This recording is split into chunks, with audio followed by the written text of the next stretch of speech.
Hello everyone. Drama की starting में हम मिस्टर लू को देखते हैं, जो कि हमारी फीमेल लीड कीविंग से मिलने आया था, जो एक छोटे से पिंजरे में कैद थी। वहाँ पर वो खाना नहीं खा रही थी, तो लू उसे खाना खाने को कहता है, लेकिन वो कहती है मुझे नहीं खाना, मुझे जाने दो।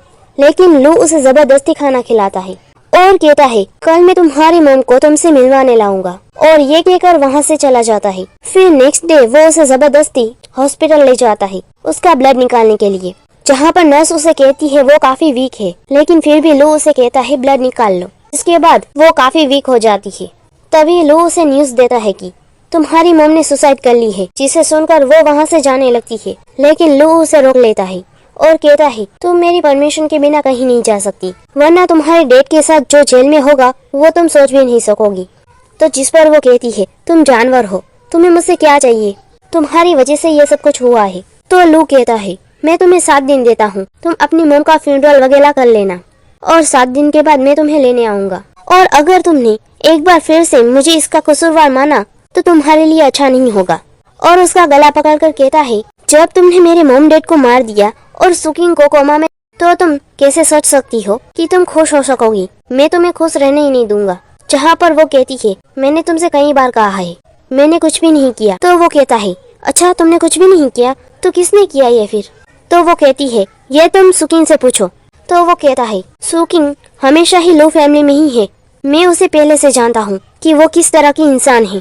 तो वो कहती है अच्छा तुम जानते हो उसके बारे में? जहाँ पर वो कहता है 7 साल पहले जो हुआ वो मुझे अभी भी याद है। फिर नेक्स्ट सीन में हम देखते हैं कीविंग अपनी मॉम का फ्यूनरल कर रही थी और काफी रो रही थी। तभी वहाँ पर लू भी आ जाता है, जिसे देखकर वो उसे कहती है अभी तुम क्यों आए हो, अभी 7 दिन पूरे नहीं हुए हैं। तो वो कहता है मुझे पता है, लेकिन वो मेरी मदर इन लॉ थी और इसीलिए मुझे तो आना ही था। तो जिस पर वो कहती है इसकी कोई जरूरत नहीं है, आज तो कम से कम मेरी मॉम को शांति दो। जिस पर वो उसे पकड़ के कहता है कि अब तुम मुझे समझाओगी कि मुझे क्या करना चाहिए और क्या नहीं। और वहीं पर ही उसके क्लोज जाने लगता है, जहाँ पर वो उसे एक जोरदार का चाटा मार देती है। एक्चुअली में लू को लगता है कि कीविंग ने जानबूझकर उसकी मॉम डैड की कार का एक्सीडेंट किया था, जिसमें उसके मॉम डैड मर गए थे और शुकिंग जो उसकी मेट की बेटी थी वो कोमा में चली गई थी, क्योंकि लू को ऐसा लग रहा था कि कीविंग शुकिंग से जलती है, इसीलिए उसने ऐसा किया। तो वो कहती है मेरी मॉम की फ्यूनरल में तुम ऐसी हरकतें कर रहे हो, जिस पर वो और भी ज्यादा गुस्सा हो जाता है और सारी चीजें बिखर देता है और उसे मॉम के फोटो के सामने ही उसके साथ जबरदस्ती करने लगता है, जहाँ पर वो रोने लगती है। तो वो उसे दूर होकर कहता है ये मेरी तरफ से तुम्हारी मॉम के फ्यूनरल के लिए है, और वो पैसे वहाँ पर गिराकर चला जाता है। जिसके बाद कीविंग काफी रोने लगती है। तभी उसे डॉक्टर का कॉल आता है, जो कहता है कि तुम्हारी रिपोर्ट आ चुकी है, तुम प्रेग्नेंट हो। फिर नेक्स्ट डे वो डॉक्टर के पास जाती है, जहाँ पर डॉक्टर उसे कहता है अब तुम्हें अपना ख्याल ज्यादा रखना होगा। और क्या तुमने ये बात उसे बता दी? जहाँ पर वो कहती है नहीं, तुम क्या मेरी हेल्प करोगे, मुझे ये बात उसे नहीं बतानी। तो वो मान जाता है, क्योंकि जूचन कीविंग को पसंद करता है। फिर जब कीविंग हॉस्पिटल से जा रही थी तब वहाँ पर लू भी आ जाता है, जिसे देखकर वो उसे कहती है तुम यहाँ पर? तो वो कहता है हाँ, क्योंकि मुझे पता था कि तुम जरूर यहाँ पर आओगी, क्योंकि तुम्हारी आदत है मेरे पीछे दूसरों से मिलने की। तो वो कहती है मैं यहाँ पर किसी और कारण के लिए आई थी, लेकिन वो उसे फिर से ब्लड लेने के लिए ले जाता है। जिसके बाद वो उसे फिर से जेल में डाल देता है, जहाँ पर एक मेड आती है जो उसके पैरों के घाव पर मरहम लगाने के लिए आई थी, लेकिन बटलर उसे रोक लेता है, जो शुकिंग के डैड भी थे, और कहता है नहीं, इसे जेल में ही सड़ने दो। तो मेड कहती है ये मास्टर ने कहा है, लेकिन फिर भी बटलर मना कर देता है कि मास्टर उससे नफरत करते हैं, अगर वो मर भी जाएगी तो भी उन्हें कोई फर्क नहीं पड़ेगा, और उसे जाने को कहता है। और कीविंग को काफी पेट में दर्द हो रहा था। फिर उसके जाने के बाद बटलर उसे एक सूप पीने को देता है। वो कहता है कि मेरी सुकिंग तुम्हें अपनी अच्छी फ्रेंड मानती थी, लेकिन तुमने उसे काफी हर्ट किया है, तुम्हें तो हमारा थैंक्सफुल होना चाहिए क्योंकि तुम अभी तक जिंदा हो। जहाँ पर कीविंग पास्ट की बात याद करती है, जहाँ पर वो हॉस्पिटल के रूम के बाहर सुकिंग और बटलर की बातें सुन रही थी, जहाँ पर सुकिंग कहती है कि कब तक मुझे ये ड्रामा करना होगा। जहाँ पर बटलर उसे कहता है कि पिछली बार एक्सीडेंट में तुम्हारी किस्मत अच्छी थी कि तुम बच गई। जिसकी ये बात सुनकर वो अंदर जाने वाली थी, लेकिन तभी नर्स आकर कहती है प्लीज आप कोई और प्रॉब्लम क्रिएट मत करना। तो ये सुनकर वो वहाँ से चली जाती है, और ये सोचकर वो बटलर से कहती है तुम्हें सारी सच्चाई पता है कि शुकिंग को कुछ नहीं हुआ है, तो फिर तुम दिखावा क्यों कर रहे हो? और तुम और तुम्हारी बेटी सुकिंग दूसरों को नुकसान क्यों पहुंचाना चाहते हो? उससे ज्यादा तो वो खुद को नुकसान पहुंचा रही है। तो जिस पर बटरल कहता है, अगर तुम बीच में ना आती तो मास्टर लू और सुकिंग की शादी हो चुकी होती और वो लोग साथ में होते और मेरी बेटी लू फैमिली की मालकिन होती। लेकिन सिर्फ तुम्हारी वजह से यह सब कुछ हुआ है, इसीलिए मैं तुमसे इतनी नफरत करता हूँ। और वो सूप वहीं पर ही फर्श पर बिखेर देता है और उसके बाद वो गर्म पानी उसके ऊपर डाल देता है। जिसके बाद हम सुकिंग को देखते हैं, जहाँ पर वो दोनों उससे मिलने आए थे और वो कोमा में होने का नाटक कर रही थी। जहाँ पर बटरल ड्रामा करने लगता है कि मुझे यकीन नहीं हो रहा कि मैडम ने ऐसा किया। तो लू कहता है, चिंता मत करो, मैं सुकिंग को ठीक करने का कोई ना कोई रास्ता ढूंढ लूंगा। तो बटरल उसे थैंक्स कहता है। जहाँ पर लू कहता है, हमारी लू फैमिली ने सुकिंग को कभी भी बाहर का व्यक्ति नहीं समझा है और उस एक्सीडेंट की जांच हो रही है। और फिर कहता है, क्या तुमने किविंग को वो सूप पिलाया? तो बटरल झूठ कहता है कि उसने सूप पीने से इनकार कर दिया और फर्श पर बिखेर दिया। फिर वो मेट के पास जाता है, जहाँ पर वो उससे पूछता है, क्या उसने खाना खाया? लेकिन मेट कहती है, ये तो पता नहीं, लेकिन कब की आवाज नहीं आ रही। फिर वो बटरल और मेट के साथ उससे मिलने जाता है, जहाँ पर पूरे रूम में पानी ही पानी था। तो वो किविंग से कहता है, जितना नर्स ने कहा था तुम इतनी वीक हो नहीं, तुम में अभी भी इतनी हिम्मत है कि तुम मुझे घूर सको। और किविंग की ऐसी हालत देखकर मेट उसे सच बताने वाली थी, लेकिन बटरल उसे इशारे से मना कर देता है। और लू फिर किविंग से कहता है कि तुम्हें आना होगा मेरे साथ, क्योंकि कल मेरे मॉम डैड की बरसी है। फिर वो उसे अपने साथ ले जाता है, जहाँ पर उसके हाथों में और पैरों में जंजीरें बंधी हुई थी। और वहाँ पर वो उसे नीचे गिराकर कहता है कि मैं चाहता हूँ कि तुम यहाँ पर रहकर मेरे मॉम और डैड पर नजर रखो, वो भी घुटनों के बल बैठकर। तो वो कहती है, प्लीज मुझे यहाँ पर अकेला मत छोड़ो, मुझे डर लग रहा है। तो वो कहता है, अच्छा तुम गुनाह करने से नहीं डरती, लेकिन तुम भूतों से डरती हो। तुम जैसी गर्ल को किसी चीज से डरना नहीं चाहिए। और अगर मुझे पता चला कि तुम फिर से चोरी छुपे हॉस्पिटल में गई हो, तो तुम देखना कि तुम्हारे डैड के साथ मैं क्या करूँगा। ये कहकर वो वहाँ से जाने लगता है। तो वो उसे कहती है कि तुमने मेरे डैड के साथ क्या किया, जहाँ पर वो कहता है, तुम इन सारी चीजों के लायक हो। और अपने गार्ड को कहकर जाता है, इस पर नजर रखना, सूरज उगने से पहले ये कहीं पर जानी नहीं चाहिए। इसके बाद वो असिस्टेंट के साथ कंपनी जाने लगता है, जहाँ पर असिस्टेंट उसे कहता है, मैडम के घुटनों से ब्लड निकल रहा है, तो हमें उसे घर छोड़ देना चाहिए। लेकिन वो नहीं मानता और कंपनी चला जाता है। जिसके बाद वो बेचारी वहीं पर ही घुटनों के बल बैठी हुई थी। फिर हम बटरल को देखते हैं, जो उसी गार्ड को कॉल करता है जो किविंग के पास खड़े थे। वो उसे कहता है कि बस तुम लोग वहाँ से चले जाओ, मेरे भेजे हुए लोग वहाँ पर पहुँचने ही वाले होंगे, और तुम ऐसा दिखाओ करना कि तुमने कुछ नहीं देखा। और मास्टर को तो इससे कोई प्रॉब्लम ही नहीं है कि वो मरी हुई है या जिंदा है, वो इनसे इतनी नफरत करते हैं। और इस काम के बाद मैं तुम्हें कई सारे पैसे दूंगा। दूसरी तरफ मिस्टर लू कंपनी में काम कर रहे थे, जहाँ पर असिस्टेंट कहता है, काफी देर हो चुकी है, आपको घर जाकर आराम करना चाहिए, क्योंकि न्यूज में आया है कि आज काफी तेज तूफान आने वाला है। जिसे सुनकर लू को किविंग की चिंता होने लगती है। दूसरी तरफ वो दोनों गार्ड वहाँ से किविंग को अकेला छोड़कर चले जाते हैं। तभी वहाँ पर बटरल के जो भेजे गए थे लोग वो पहुँच जाते हैं, जो किविंग को परेशान करने लगते हैं और कहते हैं, ब्यूटीफुल, कब्रिस्तान में क्यों हो? तुम्हें डर नहीं लग रहा कि हम तुम्हें छोड़ दे? और वो बेचारी हिल भी नहीं पा रही थी, उसकी इतनी बुरी हालत थी कि वो खड़ी भी नहीं हो पा रही थी। वो दोनों उसे जबरदस्ती करने लगते हैं, जहाँ पर वो उसे काफी रोकती है। दूसरी तरफ लू असिस्टेंट के साथ किविंग को लेने जाता है। दूसरी तरफ वो दोनों किविंग को मार रहे थे।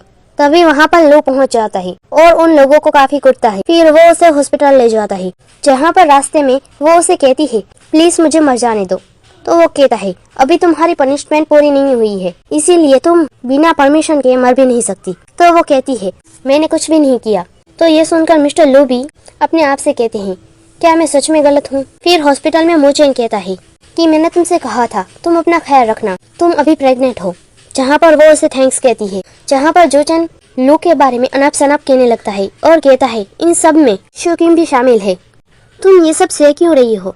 तो वो कहती है, शोकिंग के बारे में मेरे पास कोई एविडेंस नहीं है और लू भी मुझसे काफी नफरत करता है, वो मेरी बात कभी नहीं सुनेगा।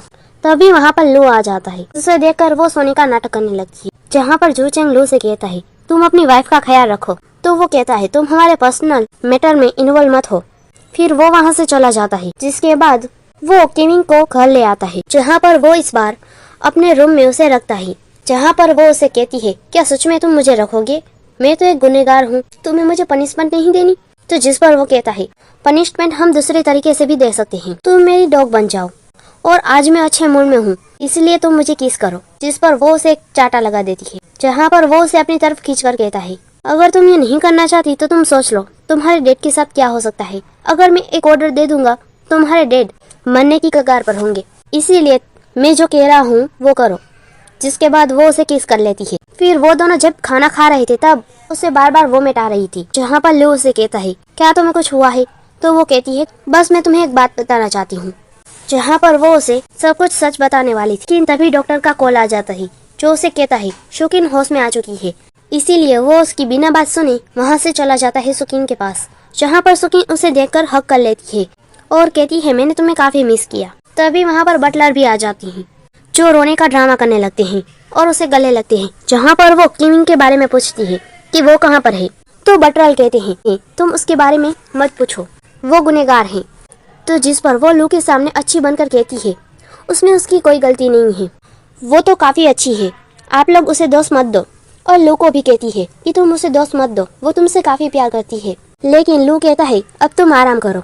लेकिन वो कहती है, मुझे बाहर घूमने जाना है।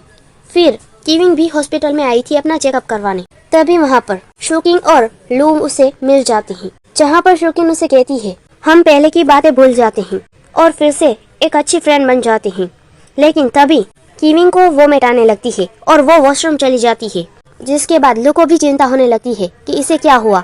तो शुकिंग कहती है, शायद से वो बीमार है और मुझे भूख भी लगी है, इसीलिए तुम मेरे लिए कुछ खाना लेने जाओ, मैं उससे मिलती हूँ। फिर वो उसके बाद वॉशरूम में जाती है किविंग के पास, जहाँ पर वो अपना असली चेहरा दिखाने लगती है। वो कहती है, क्या तुम प्रेग्नेंट हो? तो वो कहती है, उससे तुम्हें कोई लेना देना नहीं। तो शुकिंग कहती है, मुझे फर्क पड़ता है, मैं फ्यूचर में लू की वाइफ बनूंगी। मिस्टर लू ने अपने घर में तुम्हें इसीलिए रखा है ताकि तुम्हें सजा मिल सके। जहाँ पर किविंग कहती है, शुकिंग तुम कितनी घिनौनी हो, तुम मुझसे छुटकारा पाने के लिए अपने अंकल आंटी को जान से मार दिया, तुमने ऐसा क्यों किया? तो जिसे सुनकर शुकिंग कहती है, तुम्हें कैसे पता चला? लेकिन ठीक है, अगर पता चल भी गया तो क्या होगा, तुम्हारी बात पर तो लू यकीन बिल्कुल नहीं करेगा, और वैसे भी तुम हम दोनों के बीच में आई थी। तो जिस पर किविंग कहती है, तुम गलत फैमिली में जी रही हो, अगर मैं ना होती ना फिर भी वो तुम्हें पसंद नहीं करता। तो शुकिंग कहती है, बकवास बंद करो। वो कहती है, तुम ये मेरी रिंग देख रही हो, ये मुझे लू की मॉम डैड ने दी थी अपनी बहू के तौर पर। तो जिसे देखकर शुकिंग चिड़चिड़ी हो जाती है और कहती है, मुझे रिंग दे दो, ये मेरी है। तुम्हें पता है तुम आन फैमिली की बड़ी बेटी हो और मैं सिर्फ एक मेड की बेटी हूँ, तुम्हारे पास सब कुछ है तो तुम लू को क्यों नहीं दे देती? जिस पर किविंग कहती है, लू कोई चीज नहीं है जिसे दे दिया जाए, और अगर फिर भी तुम्हें कोई चीज ना दे तो तुम ये गुनाह करोगी, और ये अंगूठी मेरी है, ये तुम्हें कभी नहीं मिलेगी। ये कहकर वो वहाँ से चली जाती है, जहाँ पर वो उसके पीछे जाती है और रास्ते के बीच में वो एक कार से टकरा जाती है, जिसे लू भी देख लेता है, जहाँ पर वो लू से कहती है, मुझे दर्द हो रहा है। और एक बार फिर लू किविंग को इसका कसूरवार मानता है, जहाँ पर वो किविंग की कोई बात नहीं सुनता और कहता है, तुम पहले जैसी ही हो। जहाँ पर हम पास्ट का सीन देखते हैं, शुकिंग को चोट लगी थी तो लू आकर कहता है, तुम्हें ये चोट कैसे लगी? तुम तो किविंग से मिलने गई थी, मैं जाकर ही किविंग से पूछ लेता हूँ। फिर वो दोनों जब साथ में थे तब किविंग कहती है, तुम्हें क्या हुआ है? लेकिन लू कहता है, तुम्हारी जेलसी काफी बढ़ चुकी है, क्योंकि अब तुम शुकिंग को हर्ट करने लगी हो और तुम्हें पता है कि हमारा रिलेशन क्या है। और यहाँ पर भी वो किविंग की बात नहीं सुनता और वहाँ से चला जाता है। फिर वो शुकिंग को कॉल करती है और मिलने को बुलाती है। फिर शुकिंग किसी पर्सन को कॉल करती है और वो उसे ऑर्डर देती है किविंग को मारने का, जिसके बाद शुकिंग जाने लगती है उसे मिलने। वो जब जा रही थी तब रास्ते में उसे लू मिलता है, जो कहता है, तुम कहाँ जा रही हो? तो वो कहती है, मैं बाहर घूमने जा रही हूँ। तभी वहाँ पर लू के मॉम डैड आ जाते हैं, जो शुकिंग से कहते हैं, हम तुम्हें छोड़ देते हैं जहाँ पर तुम्हें जाना है। तो वो उसके साथ चली जाती है और इसी दिन उन तीनों का एक्सीडेंट हुआ था, और इसीलिए लू को ऐसा लगता है कि जानबूझकर किविंग ने शुकिंग को वहाँ पर बुलाया था। और यहीं पर ही ये सीन कट होता है और हम प्रेजेंट में देखते हैं शुकिंग का चेकअप हो रहा था, जहाँ पर बटलर आकर किविंग का गला पकड़ लेते हैं और कहते हैं, तुम्हें अभी भी सुकून नहीं मिल रहा? वहाँ पर लू भी खड़ा था, लेकिन वो शुकिंग के पास बैठा हुआ था और लू किविंग को कहता है शुकिंग से माफी मांगने के लिए, लेकिन वो कहती है, वो रास्ते पर चल रही थी, उसका एक्सीडेंट कार ने किया है, तो मैं क्यों माफी मांगू? तो जिस पर लू कहता है, मैं देख रहा हूँ तुम काफी घमंडी होती जा रही हो। जहाँ पर शुकिंग फिर से ड्रामा करके कहती है, उसमें उसकी कोई गलती नहीं थी। मैं ही बीच रास्ते पर उसके पीछे जा रही थी और किविंग तो उसकी बात सुनकर वहाँ से चली जाती है। लू किविंग के पीछे जाता है, जहाँ पर किविंग गुस्से से कहती है, अगर उस समय मेरी जान चली जाती तो काफी अच्छा होता, क्योंकि मेरे पापा जेल में ही, मेरी मम्मी ने सुसाइड कर ली, अब मेरे पास कुछ भी नहीं बचा, तो अब तुम क्या चाहते हो? लू कहता है, मैं तुम्हारा ये ड्रामा नहीं देखना चाहता, क्योंकि तुम सबकी गुनहगार हो। तो वो कहती है, अगर मैं शुकिंग की जगह लेटी होती तो तुम क्या सैड होते? जहाँ पर वो कहता है, तुम ये सारी बातें छोड़ो और शुकिंग से माफी मांगो। तो जिस पर वो कहती है, तुम सच्चाई कब देखोगे? मैंने कुछ नहीं किया तो मैं क्यों माफी मांगू? और वहाँ से चली जाती है। फिर डॉक्टर लू से कहता है, कोई प्रॉब्लम नहीं है, वो बिल्कुल ठीक है। फिर मिस्टर लू शुकिंग से कहते हैं कि मैंने सीसीटीवी फुटेज देखे हैं, कार ने तुम्हें टच भी नहीं किया था, शायद तुम डर के मारे गिर गई होगी। और मेरे जाने के बाद तुम दोनों के बीच में क्या बात हुई? वो कहती है, मैंने उसे सिर्फ दोबारा से फ्रेंड्स बनने को कहा, लेकिन वो गुस्सा होकर वहाँ से चली गई। फिर हमें किविंग का चाइल्डहुड सीन दिखाया जाता है, जहाँ पर लू पानी में गिर गया था और वो डूबने वाला था। तो वहाँ पर किविंग आकर उसे बचाती है, लेकिन लू बेहोश हो चुका था। तभी वहाँ पर बटलर आते हैं, तो उसे देखकर किविन वहाँ से चली जाती और लू बेहोश था, इसलिए उसे पता नहीं था कि उसकी जान किविन ने बचाई है। उसे लग रहा था कि उसकी जान शुकिंग ने बचाई थी, और इसीलिए लू की फैमिली और लू दोनों शुकिंग को अपनी फैमिली का हिस्सा ही मानते हैं। और प्रेजेंट में लू भी उसे देख रहा था कार में बैठकर। तभी वहाँ पर किविन के पास चूचैन आता है, जो उसे दवाई देता है कि इसे टाइम टू टाइम खाना, और उसके सिर पर हाथ फेराता है, जिसे देखकर वो काफी गुस्सा और जेलस होता है। और इसीलिए वो घर जाकर किविंग को कहता है, मैंने तुमसे कहा था कि तुम दूसरों से नहीं मिलोगी, वो तुम्हें टच कर सकता है, लेकिन मैं तुम्हारा हस्बैंड हूँ, फिर भी मैं तुम्हें टच नहीं कर सकता। फिर वो किविंग को अपने पास बुलाता है, और वो नहीं चाहती तो वो उसे कहता है, लगता है तुम अपने डेट को जेल से छुड़वाना नहीं चाहती। जिसके बाद वो उसके पास चली जाती है और दोनों नाइट स्पेंड कर लेते हैं। नेक्स्ट डे किविंग को उसकी पापा की तरफ से एक गिफ्ट आया था, क्योंकि आज उसका बर्थडे था, जिसमें एक टेडी बियर था और एक चीट थी, जिसमें लिखा हुआ था कि मैं बिल्कुल ठीक हूँ और यहाँ पर खाना भी अब से अच्छा दिया जाता है, मैं जल्दी ही बाहर आ जाऊंगा। तो वो उस टेडी बियर को हक करके फिर से सो जाती है। और फिर हम पास्ट का सीन देखते हैं कि लू ने किविंग पर कंप्लेन की थी कि इसने मेरे मॉम डैड को मारा है, और शुशिन इसी वजह से हॉस्पिटल में कोमा में है। लेकिन किविंग की डैड उसकी जगह जेल चले जाते हैं, जहाँ पर किविंग काफी रोते हुए लू से कहती है कि तुम आखिर मेरे साथ ऐसा क्यों कर रहे हो, मैंने कुछ नहीं किया। फिर तब से ही लू को किविंग से नफरत हो गई थी। फिर जब किविंग की नींद खुलती है तो वो नीचे आती है तो देखती है कि लू ने केक मंगाया था। फिर वो उसे एक नेकलेस गिफ्ट में देता है। जब वो उस नेकलेस को पहना रहा था तब उसे बटलर का कॉल आता है, जो कहता है कि शुकिन को एक बुरा ड्रीम आया था और वो बिना बताए कहीं बाहर चली गई व्हीलचेयर पर। ये सुनकर वो वहाँ से चला जाता है और किविंग को काफी गुस्सा आता है, जिस वजह से वो नेकलेस उठाकर फेंक देती है। और ये सब कुछ शुकिन ने जानबूझकर किया था, क्योंकि उसे पता था कि आज किविंग का बर्थडे है और वो लू को उसके साथ रहने देना नहीं चाहती थी, इसीलिए वो जानबूझकर उसने ये ड्रामा किया। तो जब लू हॉस्पिटल पहुंचता है तो देखता है शुकिन वहीं पर लेटी हुई थी, जहाँ पर वो उसे हक करके कहती है, मैंने एक बुरा ड्रीम देखा, मैं काफी ज्यादा डर गई थी, लेकिन तुम आ गए तो अब मैं ठीक हूँ। वैसे आज तो किविंग का बर्थडे है, मुझे माफ कर दो, मैंने तुम दोनों को डिस्टर्ब किया होगा, है ना? तुम जल्दी से वापस जाओ, वो तुम्हारा वेट कर रही होगी। लेकिन वो कहता है, कोई बात नहीं, मैं तुम्हारे पास रहूंगा। तो वो कहती है, अगर उसे पता चल गया कि तुम यहाँ पर हो तो वो काफी गुस्सा होगी। तो लू कहता है, तुम चिंता मत करो। फिर जब वो घर पहुँचता है तो देखता है सब कुछ वैसा का वैसा ही पड़ा हुआ था और किविंग सो चुकी थी। तो वो देखता है कि किविंग के फोन में चूचन का मैसेज आ रहा था। तो बाहर आकर वो उसे कॉल करता है और कहता है कि डॉक्टर, आपको पता नहीं कि किसी मैरिड गर्ल को ऐसे रात को मैसेज नहीं करते। तो जिस पर जूचन कहता है, आज तुम्हारी वाइफ का बर्थडे था, लेकिन तुम घर पर नहीं थे और बाहर किसी दूसरी गर्ल के साथ थे, और हस्बैंड भी ऐसा नहीं करते। तो जिस पर लू कहता है, अच्छा किविंग ने तुम्हें ये भी बता दिया? तो जूचन कहता है, तुम अगर उसे पसंद नहीं करते हो तो छोड़ क्यों नहीं देते? देखो वो काफी अच्छी गर्ल है, अगर तुमने उसे नुकसान पहुंचाया तो मैं तुम्हें नहीं छोड़ूंगा। तो जिसे सुनकर लू को गुस्सा आता है और वो कहता है, तुम हमारे पर्सनल मैटर में इन्वॉल्व मत हो, किविंग सिर्फ मेरी है, और अगर तुमने इस तरह से दोबारा से मेरे साथ बात की तो मैं तुम्हें गारंटी देता हूँ कि तुम्हारे हॉस्पिटल में कोई पेशेंट नहीं आएगा। और गुस्सा होकर कॉल काट देता है। तभी उसे अपना गिरा हुआ नेकलेस भी मिल जाता है, जिसे देखकर वो और भी ज्यादा गुस्सा हो जाता है। और जब किविंग की आँख खुलती है तो वो देखती है कि उसका डेट का दिया हुआ टेडी बियर वहाँ पर नहीं रखा। तो वो सीधा नीचे जाती है, जहाँ पर वो देखती है कि वो टेडी बियर लू जला रहा है, क्योंकि लू को लग रहा था कि ये टेडी बियर जूचेन ने उसे गिफ्ट किया है। जहाँ पर कीविंग उसे रोक रही थी और काफी रो रही थी। वो रोते हुए कहती है, ये मेरा बर्थडे गिफ्ट था। तो लू कहता है कि उस आदमी ने तुम्हें जो टेडी बियर दिया वो तुम्हारे लिए बर्थडे गिफ्ट है, और मैंने जो नेकलेस दिया वो क्या था जो तुमने ऐसे फेंक दिया। उसकी कीमत जानती हो तो ये तो सिर्फ एक मामूली सा टेडी बियर है। अगर तुम्हें ऐसे छोटे खिलौने पसंद है तो मैं तुम्हें कार खरीद देता।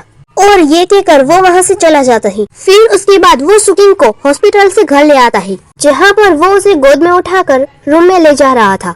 तभी वहाँ पर कीविंग आकर कहती है कि मैं जुचेन से बात भी नहीं कर सकती और तुम किसी गर्ल को घर पर ले आए। जिसे सुनकर लू कहता है कि मैं तुम्हारी बातें नहीं सुनना चाहता। जहाँ पर फिर से शुकिन भोली भाली बनकर कहती है, लू मुझे नीचे उतार दो। तो लू उसे नीचे रख देता है। तभी लू कीविंग के हाथ पर जलने का निशान देखता है, जिस वजह से वो उस पर गुस्सा करता है कि तुमने इस निशान पर दवा क्यों नहीं लगाई, और मेड को भी काफी डांटता है। तो शुकिन कहती है, सिस्टर क्या मैं तुम्हें दवा लगा दूं? लेकिन कीविंग उसका हाथ झटक देती है, जिसे देखकर लू काफी गुस्सा होता है कि गुस्से की भी एक सीमा होती है। तो कीविंग कहती है, ठीक है, तुम्हें इसे यहाँ पर रखना है तो मैं चली जाती हूँ। ये कहकर वो वहाँ से चली जाती है। तो शुकिन कहती है, जल्दी जाओ और उसे रोको। लेकिन लू कहता है, नहीं, वो अपने आप वापस आ जाएगी। दूसरी तरफ उसकी तबीयत बिगड़ चुकी थी, उसके पेट में काफी पेन हो रहा था, इसीलिए वो एक टैक्सी में बैठ जाती है हॉस्पिटल जाने के लिए। तभी उस कार का एक्सीडेंट हो जाता है, जहाँ पर ड्राइवर मर जाता है और वो बेचारी अपने आप को संभालते हुए कार से बाहर निकलती है, जहाँ पर उसकी काफी ब्लडिंग हो रही थी। वो काफी मुश्किल से लू को कॉल करती है और कहती है कि प्लीज मेरी हेल्प करो, मैं प्रेग्नेंट हूँ और मेरा एक्सीडेंट हो चुका है। लेकिन लू उसकी बातों पर यकीन नहीं करता, क्योंकि लू को पता है वो झूठ कह रही है कि वो हर बार मेडिसिन ले लेती थी, इसीलिए वो प्रेग्नेंट तो बिल्कुल नहीं हो सकती। इसीलिए वो गुस्से से फोन को काट देता है और दूसरी तरफ वो बेचारी बेहोश हो जाती है, जिसके बाद जूचेन उसे हॉस्पिटल लाता है। दूसरी तरफ वहीं एक्सीडेंट की खबर दिखाई जाती है।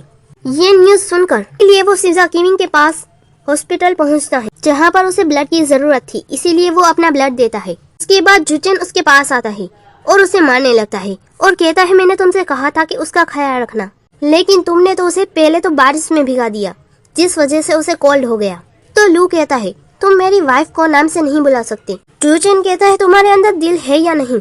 तुम जानवर हो क्या? वो इसी हालत में है सिर्फ तुम्हारी वजह से। वो कहता है, वो मेरी वाइफ है, मैं उसका ख्याल रख लूंगा, तुम यहाँ से चले जाओ। फिर लू कीविंग के पास जाता है, जहाँ पर जब उसे होश आता है तो लू काफी उसका ख्याल रख रहा था कि क्या मैं तुम्हारे लिए खाना ले आऊं, क्या तुम्हें कुछ चाहिए? तो वो कहती है, हाँ मुझे डिवोर्स चाहिए। तो वो कहता है, तुम्हें हक किसने दिया ये फैसला करने का? मैं तुम्हें कभी डिवोर्स नहीं दूंगा। और वहाँ से डॉक्टर से मिलने जाता है, जिसके बाद वहाँ पर जूचेन आता है, जो उसे कहता है, सॉरी लेकिन मैं तुम्हारे बेबी को नहीं बचा पाया। जिस पर वो काफी सैड होती है और कहती है, क्या तुम मेरी एक हेल्प करोगे? जिसके बाद लूजिन जब रूम में आता है तो कीविंग रूम में नहीं थी और वहाँ पर डिवोर्स पेपर रखे हुए थे। और यहीं पर ही ये एपिसोड एंड होता है। Thanks for watching.